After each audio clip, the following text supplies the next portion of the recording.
In this video, I'm going to take you behind the scenes of a live theatrical Zoom presentation. So this is a theater presentation on Zoom for a live audience, and we're actually doing a play. We're going to be doing Angels in America. So I thought it would be fun to take you behind the scenes and show you a little bit what the process is like for an actor to work on a Zoom live theater show. Join me after the bump.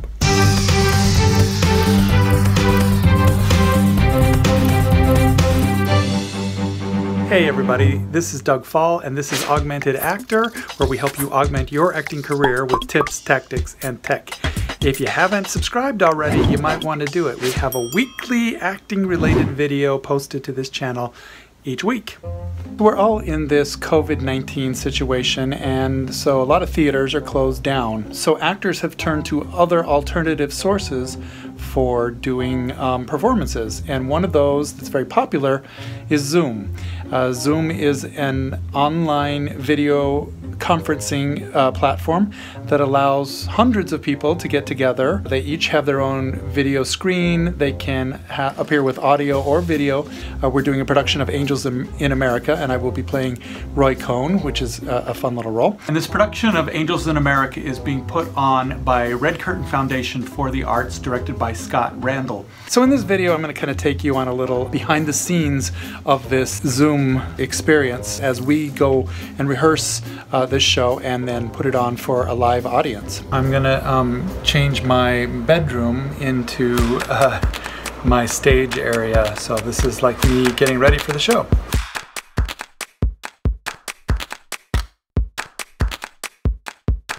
The cool thing about doing this Zoom thing is that you're waiting in the green room backstage by yourself at home, and so I'm kind of in my bedroom, half dressed, sitting here waiting to do a performance. So I'm all dressed up in my suit, but as you can see, I'm wearing shorts. You can do that on Zoom. I wanted to show you my little setup here.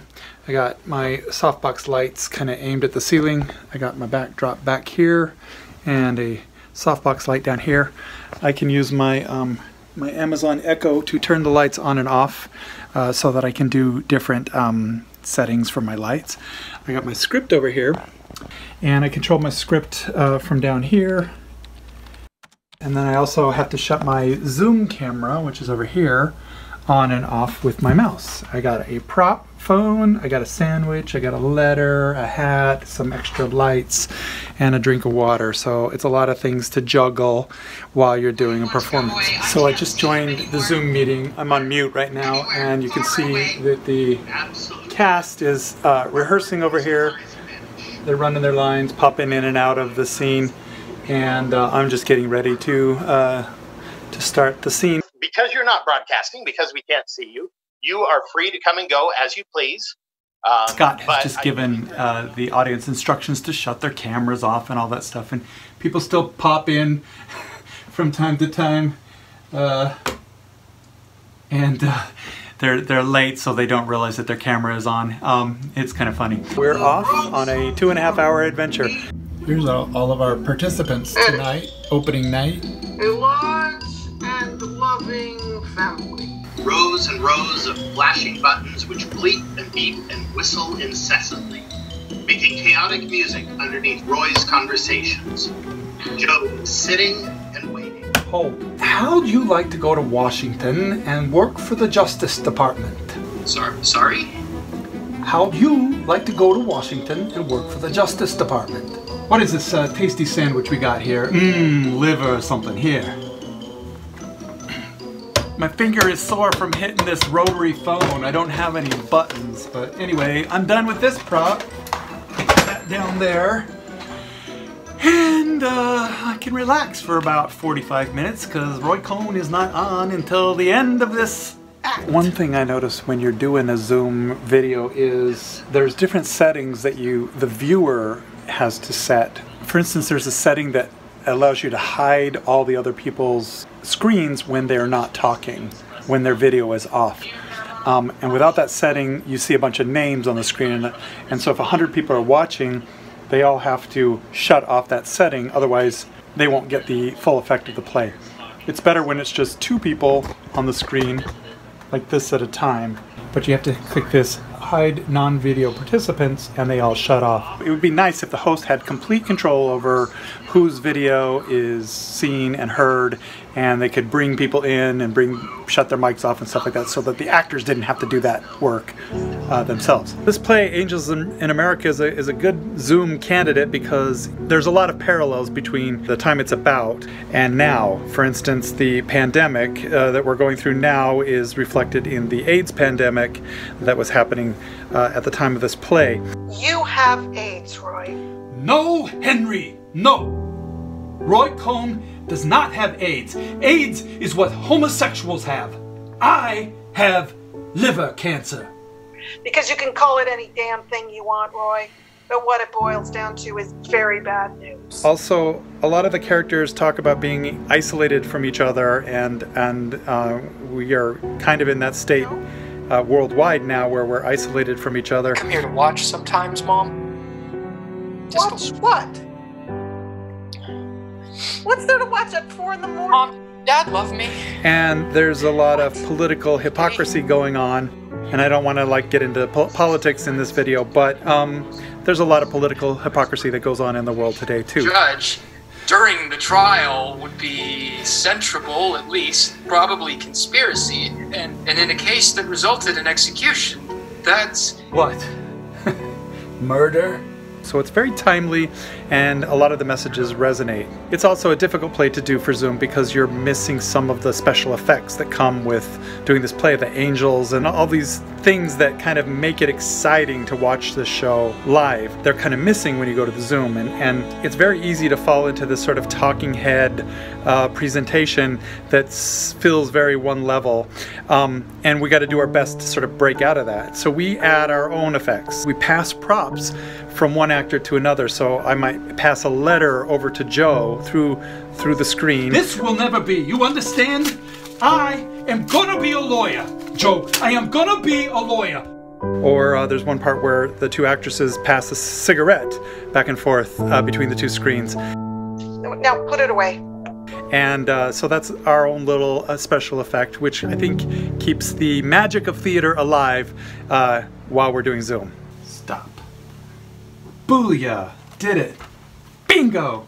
Act 2, in vitro. So to someone just watching this, they might just think that, yeah, we're all just sort of sitting around reading our scripts off the screen and there's nothing else to it. But it's not quite the way it is. I mean, we've been rehearsing for about 3 weeks. You know, we have to run our own tech, we have to run our own lighting systems, you know, LED lights that I can change the colors of, so it's not just like reading a script. I gotta change my light to purple because I'm in a restaurant, and then I gotta bring my photo over here, and I gotta bring the brightness up a little bit. See, I have all these controls. Alright, so now the mood is set. Now I gotta go get my drink, it's downstairs. I'm talking like Roy Cohn again. I did the costume change back in my dressing room, which just happens to be right over there on my bed. There we go, got my little cocktail ready.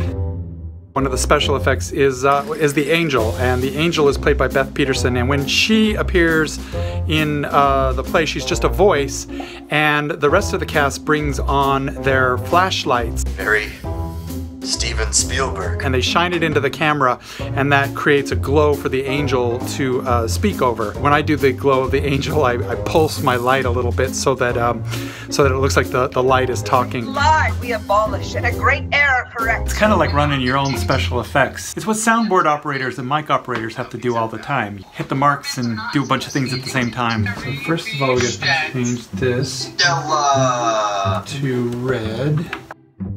And then I gotta do the angel light. Oh, I gotta change my name back to bright light. Bright light.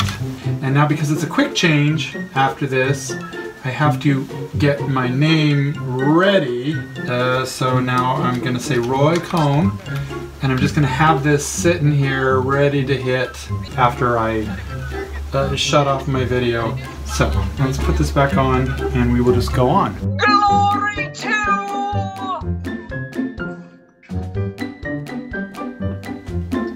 Scene 6, the second week of January.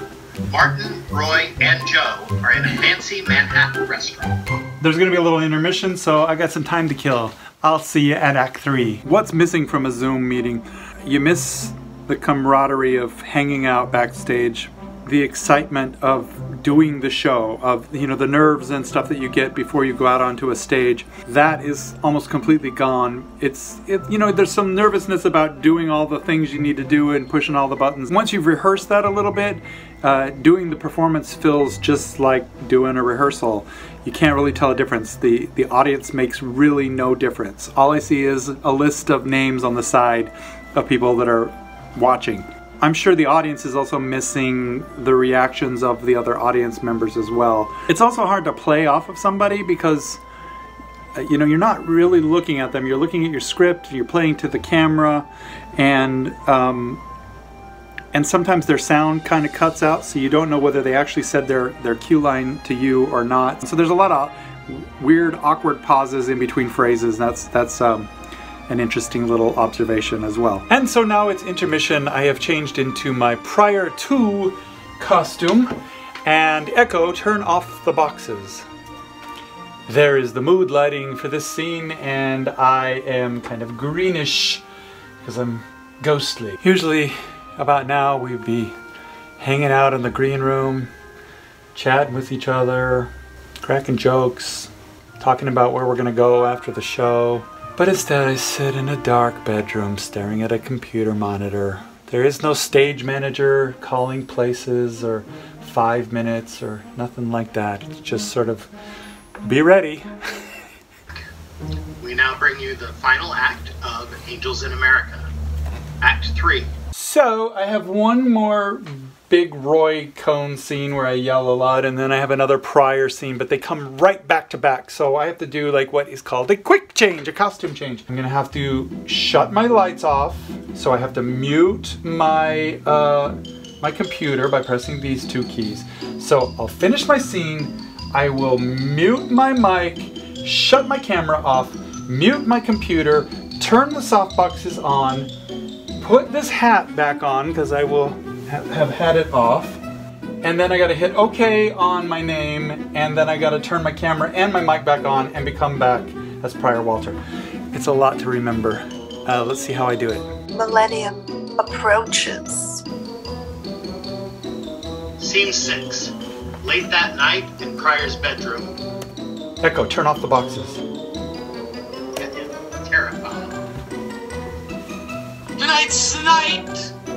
Aren't you excited? Tonight she arrives right through the roof. We have other little effects, and sometimes it causes little technical glitches. Like just right now, I did half of my scene where I play one of the ghosts of Pryor, and I didn't have my sound on. I forgot to click the unmute button. So sorry, hold on just a moment, Doug. We're not getting your mic.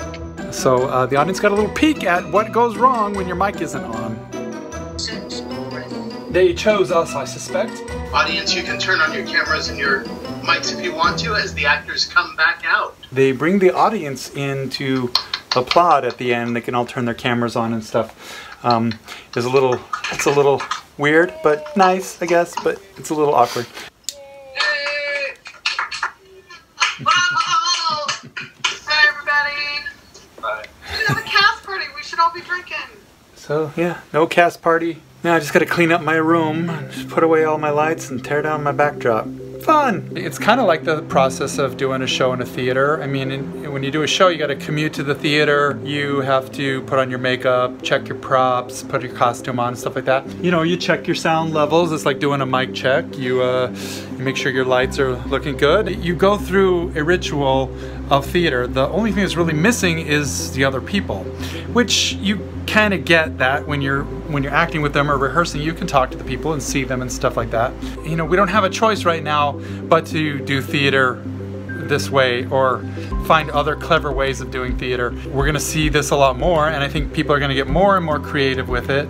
Hopefully the software will get better and better at being this kind of theatrical presentation software. There's some room for improvement, but right now it's an interesting experience, and I think that you can get about 60%, maybe 75% of what you would normally get in a theatrical production. If we weren't doing a reading and we didn't need to have our scripts on the screen, I think we could get a whole lot more too. So, you know, I'm excited to see what people do with Zoom and where it goes from there. If you have done a Zoom reading or have seen a Zoom reading, tell me about your experience. What was it like for you to do a reading or to watch one, and what do you think was missing? What do you think worked and didn't work? Let me know down in the comments below. There are some videos on your screen right now that you can watch. Remember to subscribe if you like this video, and I will see you next time. Bye!